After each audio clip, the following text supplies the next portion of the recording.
चार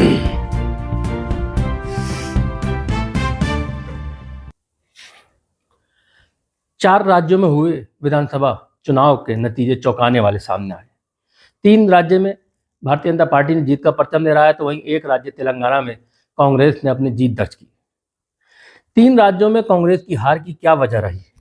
आपसी गुटबाजी या भारतीय जनता पार्टी की विचारधारा से वहां की जनता संतुष्ट थी?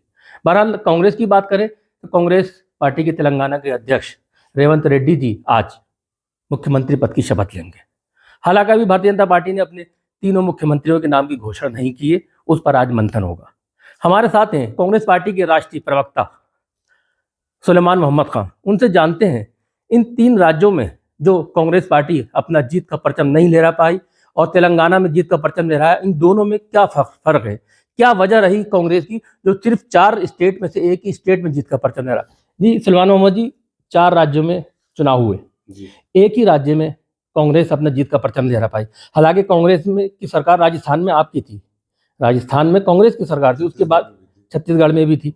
तो क्या वजह रही कि दोनों राज्य जो आपके गढ़ थे, जो काफ़ी अच्छा आपका लोग आपको मानते थे, आपकी जो विचारधारा थी, आपकी जो योजनाएं थी, जनता उससे फायदा उठा रही थी, उसकी क्या वजह रही जो इन 2 राज्यों में भी आपको हार का मुंह देखना पड़ा? देखिए, चुनाव में हर पार्टी, पॉलिटिकल पार्टी चाहती है कि वो चुनाव जीते। कांग्रेस ने चारों राज्यों में, राजस्थान, मध्य प्रदेश, छत्तीसगढ़, तेलंगाना में बहुत ही स्पिरिटेड कैंपेन चलाई थी और पार्टी ने पूरे दम से चुनाव लड़ा था। जो भी नतीजा है आपके सामने है और जो भी मैंडेट हमें मिला है उसके लिए हम राजस्थान, मध्य प्रदेश, छत्तीसगढ़ की और तेलंगाना की जनता के, आवाम के बहुत शुक्रगुजार हैं और बीजेपी को मुबारकबाद कि वो 3 स्टेट्स जीत गए। देखिए, इस जीत और हार में फर्क बहुत कम है। मध्य प्रदेश की अगर बात ना करें, राजस्थान में हमारा वोट परसेंटेज तकरीबन 40% है और बीजेपी का 42.4% है, 2.5% का फर्क है। और ये वोट परसेंटेज 2018 के चुनावों में मध्य प्रदेश, छत्तीसगढ़ और राजस्थान तीनों जगह लगभग करीबन इतना ही 2018 में कांग्रेस का वोट परसेंटेज आया था, 40% के आसपास। इस चुनाव में 0.3, 0.4% तीनों स्टेट्स में कम हुआ है। बीजेपी इसलिए जीत गई कि जो अदर्स का वोट था, छोटी पार्टियों का, इंडिपेंडेंट्स का या बतौर खास बहुजन समाज पार्टी का, कहीं 7% था, कहीं 5% था, कहीं 4% था 2018 में, वो 2-2, 3-3% बीजेपी को मिला और अदर्स का वोट मिला और वो कांग्रेस से आगे वोट परसेंटेज में निकल गए और लाजमी बात है कि बहुत सी सीटें जीत गए। तो वैसे तो हम 3 स्टेट्स हारे हैं।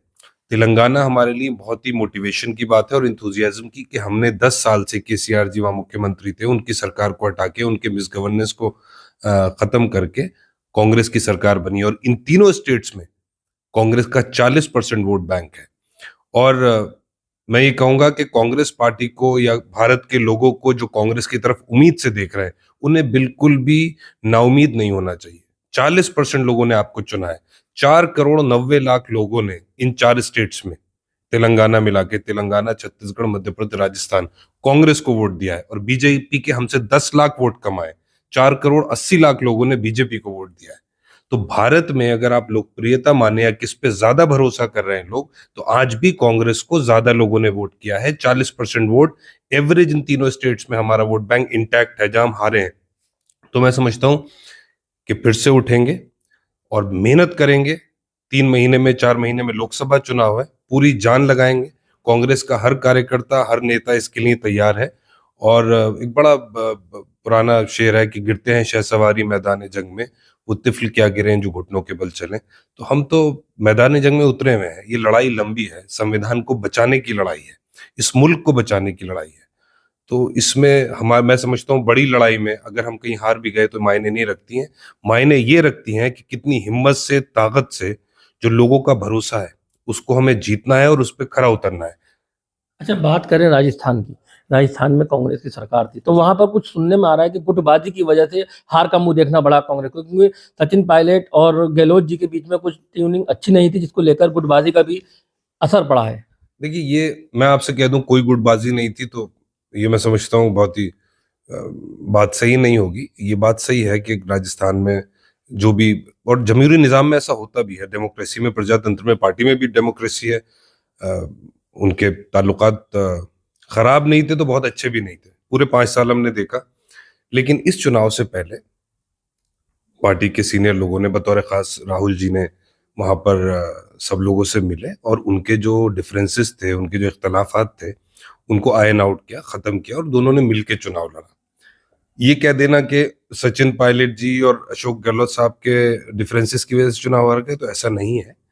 मैं समझता हूं कि जितना काम, मैंने एक वीडियो देखा सोशल मीडिया पे, एक शख्स मोटरसाइकिल पे जा रहा है राजस्थान में, और मीडिया के बंधु आपकी तरह बाजार में वो कर रहे हैं, सर्वे कर रहे हैं कि किसको वोट देंगे चुनाव से पहले, कौन मुख्यमंत्री अच्छा है। तो उन्होंने कहा अशोक गहलोत से अच्छा तो मुख्यमंत्री हो ही नहीं सकता। राजस्थान में मेरे होश में इतना अच्छा काम नहीं हुआ, इतनी जनता के लिए वेलफेयर स्कीम्स कभी नहीं आई जो अशोक गहलोत जी ने दी। तो क्या अच्छा फिर तो आप उन्हें वोट देंगे? क्या नहीं, वोट तो हम बीजेपी को देंगे। उनसे पूछा क्यों? क्या वो इसलिए क्योंकि हिंदुत्व है और हम हिंदुत्व को वोट देंगे। मेरे तो ये सुन के भी रोंगटे खड़े हो जाते हैं कि एक तरफ आपको अच्छी आसाइशें दी जा रही हैं, सहूलतें दी जा रही हैं, वेलफेयर स्कीम्स दी जा रही हैं, विकास का काम करा जा रहा है, लेकिन आपको हिंदुत्व की अफीम चटा के विकास के काम को, अच्छे काम को, पॉजिटिव काम को दरकिनार करके सिर्फ हिंदुत्व देख के, तो ये मुल्क के लिए खराब है। और इसके लिए जिम्मेदार बीजेपी है, जिन्होंने पूरे मुल्क में एक तासुबी जहन बना दिया है लोगों का, जो इससे पहले कभी नहीं था। मैं समझता हूँ ये किसी भी पैमाने में सही नहीं होगा और हमारे मुल्क के लिए नुकसानदेह होगा। और लोगों को ये सोचना चाहिए जो सरकारें काम करें उन्हें वोट दें, धर्म के, जाति के नाम पे वोट ना करें। तो क्या अब जो भी चुनाव हो, चाहे विधानसभा का हो या लोकसभा का हो, हिंदू मुसलमान पे ही होगा क्या, या विकास पे होगा? बीजेपी तो यही चाहती है कि हिंदू मुसलमान पे चुनाव हो। विकास का मुद्दा कहाँ गया? कांग्रेस तो बार बार विकास का मुद्दे की बात कर रही है। बताए ना मोदी जी, 2 करोड़ नौकरी कही थी उन्होंने, देंगे 1 साल में, 10 साल में 20 करोड़ नौकरी दी। काला धन कहते थे मैं विदेशों से लाऊंगा, कहाँ, क्यों नहीं करते काले धन की बात? और उल्टी रिपोर्ट आई थी अभी एक इंटरनेशनल ऑर्गेनाइजेशन की जो कहती है, और अपनी भी देश की रिपोर्ट थी, वो कहता था काला धन बढ़ गया और विदेशों में भारतीयों का। कहाँ गए नीरव मोदी पैसे लेके? मेहुल चौकसी जो नरेंद्र मोदी जी को नरेंद्र मोदी जी मेहुल चौकसी को मेहुल भाई कहते हैं, पब्लिक स्पीच में उन्होंने कहा। तो ये सब विजय माल्या, मेहुल चौकसी, नीरव मोदी, ललित मोदी कैसे चले गए? मोदी जी तो कहते थे कि मैं चौकीदार हूं, चौकीदार चोरी नहीं करने देगा, ये तो डाके डाल के भाग गए। ये पैसा बैंक्स में जो रखा है, ये मोदी जी का पैसा है या भाजपा या आरएसएस का पैसा है? ये देश के लोगों का पैसा है। आप इस बात को समझिए, 12.5 लाख करोड़ का लोन, जहां तक मेरी मालूमात है, बल्कि ज्यादा ही होगा, जो राइट ऑफ किया है मोदी जी ने उद्योगपतियों का। तो देश के लोगों का पैसा, उनके संसाधन, रिसोर्सेज, उनका हक काट काट के उद्योगपतियों को दिया जा रहा है। अच्छा, 2024 का लोकसभा चुनाव होने वाला है और इंडिया गठबंधन काफी मंथन कर रहा है, तो इन 4 राज्यों में जो चुनाव हुए, इसके नतीजे का असर क्या लोकसभा चुनाव पर पड़ेगा, इंडिया गठबंधन पर पड़ेगा? देखिए, अभी 2 दिन से बात थी, हमारी कल मीटिंग बुलाई गई थी, जो कांग्रेस प्रेसिडेंट ने इंडिया अलायंस की मीटिंग बुलाई थी दिल्ली में, लेकिन वो पोस्टपोन करना पड़ी और अब तीसरे हफ्ते में होगी दिसंबर के। उसकी वजह ये थी कि नीतीश कुमार जी, ममता बनर्जी साहिबा दोनों मुख्यमंत्री हैं, अखिलेश यादव साहब मुख्यमंत्री रह चुके, मसरूफ हैं, तो इन तीनों लोगों की अवेलेबिलिटी नहीं हो पा रही थी, क्योंकि वो 2 दिन पहले ही डिसाइड हुआ था, तो उसको पोस्टपोन कर दिया गया। तो मैं समझता हूँ तीसरे हफ्ते में मीटिंग है और सब लोग मिलेंगे। अखिलेश यादव जी ने बयान दिया है कि अब हम इंडिया अलायंस को और मजबूत करेंगे और हम सबको मिलकर लड़ना पड़ेगा। सारे इंडिया अलायंस के पार्टनर्स बिल्कुल इंडिया अलायंस में पूरी तरह से हैं, नीयत से भी हैं और जबान से भी हैं। ये नहीं कि जबानी खर्च कर रहे हैं कि हाँ हम हैं, पूरी तरह से तैयार हैं और कोई फर्क नहीं पड़ेगा। इंडिया अलायंस के जितने भी दल हैं पूरी मजबूती के साथ चुनाव को लड़ेंगे और जीतेंगे, क्योंकि ये चुनाव देश को बचाने का चुनाव है।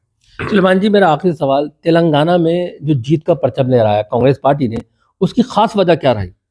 देखिए, मैं समझता हूं कि कांग्रेस पार्टी ने बहुत ही पॉजिटिव कैंपेन लड़ी और इन चारों स्टेट्स में जो कांग्रेस की परफॉर्मेंस है, सीटों को छोड़ दिए, मैं वोट परसेंटेज की बात कर रहा हूं, राहुल गांधी जी की भारत जोड़ो यात्रा का बहुत अहम रोल है तेलंगाना में भी। और जहां जहां वोट परसेंटेज हमारी 40% रही है, तेलंगाना में राहुल जी की भारत जोड़ो यात्रा बहुत दिन रही थी।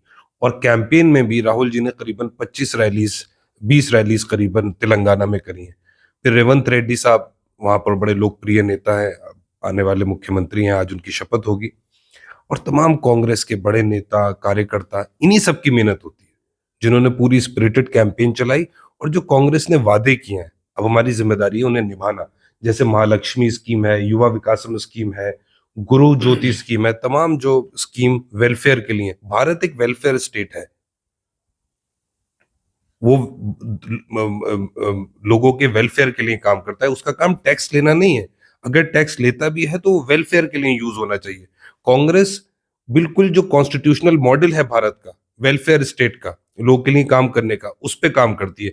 BJP high taxes, GST high, income tax high, बिजली पे रेट इतना हाई, हर चीज पे टैक्स है, लेकिन काम आवाम के लिए नहीं करते, काम करते हैं उद्योगपतियों के लिए।